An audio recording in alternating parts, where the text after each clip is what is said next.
증인 기재부에서 30년 넘게 공직 생활해 오셨죠?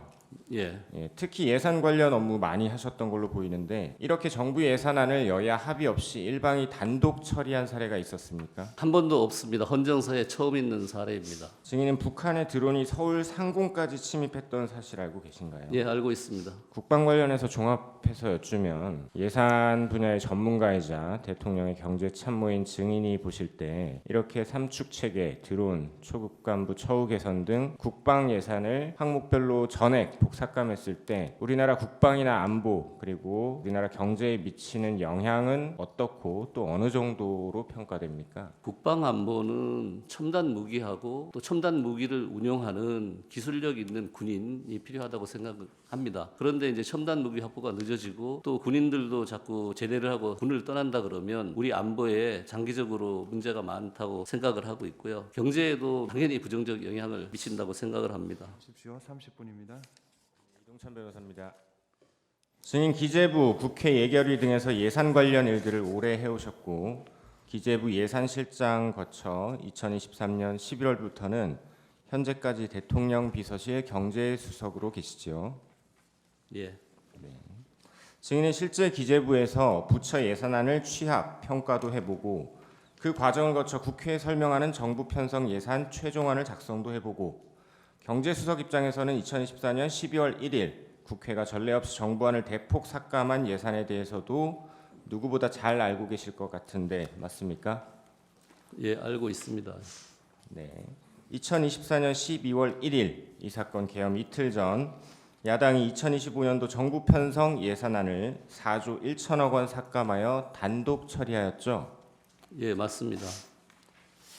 통상 정부 편성안에 대해서 국회 측에서 수정 의견이 있을 경우에는 어떤 과정을 거쳐서 최종안이 통과되나요?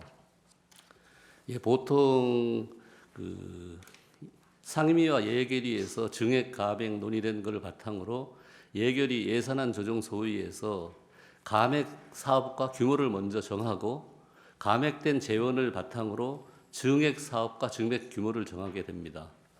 그리고 최종적으로 감액과 증액을 맞춰서 예결위에서 의결을 하고 본회의로 넘기는 절차를 밟습니다. 그러면 이 사건에서는 여야 합의 없이 단독 처리되었다. 이게 구체적으로 어떤 의미죠? 예, 예결위에서 감액만 그 야당이 주장했기 때문에 여당은 반대를 하고 따라서 여당 의원이 동의 없이 야당만 참석해서 감액만을 한 경우입니다. 네, 추가 질문 하나 드리겠습니다. 증인 기재부에서 30년 넘게 공직 생활 해오셨죠? 예. 특히 예산 관련 업무 많이 하셨던 걸로 보이는데 이렇게 정부 예산안을 여야 합의 없이 일방이 단독 처리한 사례가 있었습니까? 예, 한 번도 없습니다. 헌정사에 처음 있는 사례입니다. 네, 하나만 더 묻겠습니다. 지금 600조 이상 예산이죠. 예, 예. 그 중에 금액으로 보면 4조 1천억 원 삭감한 것이 비중이 뭐 그렇게 커 보이지 않은 금액일 수도 있는데 그에 대해서는 어떤 생각을 갖고 계십니까? 금액 자체는 통상 한 4, 5조 정도 감액하고 그 범위 내에서 4, 5조를 증액하기 때문에 금액 자체가 큰 거는 아닙니다. 4.1조가. 다만 그 감액의 내용이 좀 문제가 돼서 예비비를 절반을 4.8조 중에 반을 2.4조로 삭감한다든지 등 내용에 문제가 있는 그런 경우입니다. 네, 예비비 포함해서 국가안보나 경제 그리고 국정 운영의 아킬레스건을 건드리는 항목들을 건드렸기 때문에 문제가 된 거죠. 예, 예. 국방 예산 관련 질문 드리겠습니다. 북한은 2024년 그 순항, 탄도 등 미사일을 모두 20여 회 발사했고 얼마 전 설 연휴 첫날인 1월 15일에도 순항 미사일 발사했는데 알고 계시죠? 예, 알고 있습니다. 1월 25일 연휴 첫날 발사했습니다. 네. 증인 삼축 체계 아시죠? 예, 예. 예, 북한의 핵과 미사일 기지를 선제 타격하는 킬체인 그리고 날아오는 미사일 요격하는 미사일 방어 체계 KAMD 그리고 대량 응징 보복 KMPR 이 삼축 체계가 북한의 핵과 대량 살상 무기 위협에 대응하는 우리나라 핵심 안보 전력 맞습니까? 예, 그렇게 알고 있습니다. 킬체인 핵심 전력은 지휘 정찰이던데 그 사업 예산을 야당이 전년 대비 4,852억 원 삭감한 것 맞죠? 아닙니다. 그건 국회에서 제가 알기로는 1,226억이 삭감됐습니다. 네. 전술 데이터 링크 시스템 성능 개략 사업 예산 226원 삭감 78% 삭감 맞습니까? 예, 맞습니다. 그 바다의 패트리어트라고 불리는 SM-6 미사일 이게 고도 방어망의 빈틈을 메우기 때문에 대한민국에 반드시 필요한 무기로 평가되고 있는 거 맞습니까? 예, 그렇게 알고 있습니다. 그래서 우리가 이제 2023년 미국으로부터 미사일 도입을 승인받았고 일본도 현재 150발 도입 추진 중이던데 야당이 SM-6 미사일 도입 예산 119억 5,900만 원을 96% 삭감시켜서 사실상 이 무기 도입을 중단시킨 거죠. 예, 근데 그게 국회 상임위 그 심사 과정에서 삭감이 되었고 그 이후에 예결위에서 야당 단독으로 통과됐습니다.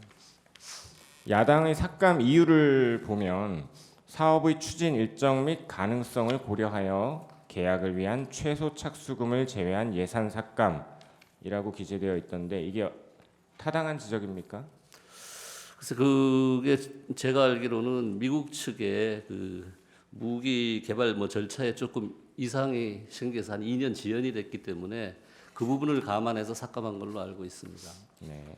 야당은 북한의 도발 시 대량 응징 보복 핵심 부대인 특임여단 전략 보강 예산 42억에서 80% 삭감했죠. 예, 현대 전쟁에서 이제 드론이 필수 전략으로 평가받고 있는데 예산 측면에서 보면 드론의 효율성은 어떻습니까?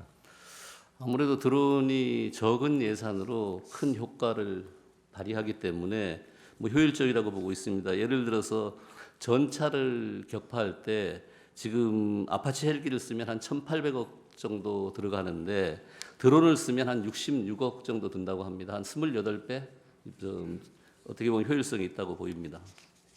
증인은 북한의 드론이 서울 상공까지 침입했던 사실 알고 계신가요? 예, 알고 있습니다. 그리고 작년에는 북한이 대량의 우물풍선을 날려보내기도 했고 특히 북한과 가까운 지역 주민들은 현실적인 피해를 입기도 했었죠.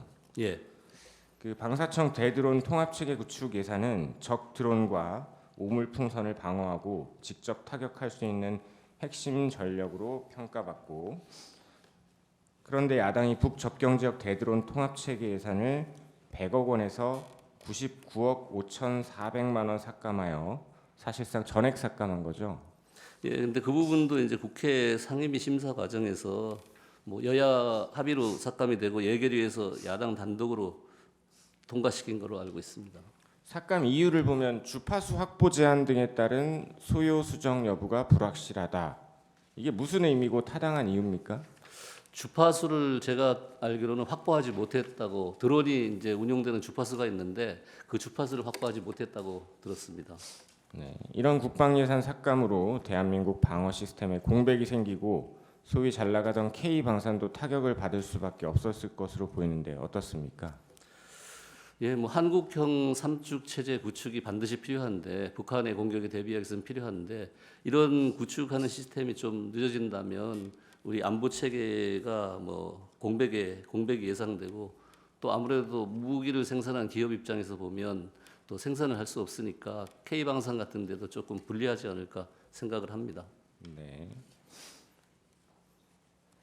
정부가 초급 간부 당직 근무비 인상과 복지 개선 등 처우 개선 예산 요청했었는데 야당이 감액 예산만 일방 통과시켰죠.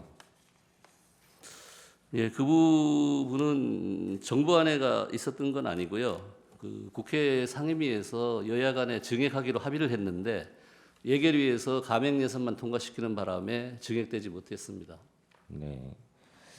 국방 관련해서 종합해서 여쭈면 예산 분야의 전문가이자 대통령의 경제 참모인 증인이 보실 때 이렇게 삼축 체계, 드론, 초급 간부 처우 개선 등 국방 예산을 항목별로 전액 또는 대폭 삭감했을 때 우리나라 국방이나 안보 그리고 나아가서 우리나라 경제에 미치는 영향은 어떻고 또 어느 정도로 평가됩니까?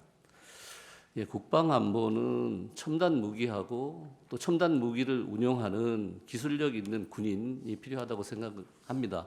그런데 이제 첨단 무기 확보가 늦어지고 또 군인들도 자꾸 제대를 하고 군을 떠난다 그러면 우리 안보에 장기적으로 문제가 많다고 생각을 하고 있고요. 경제에도 뭐 당연히 부정적 영향을 미친다고 생각을 합니다.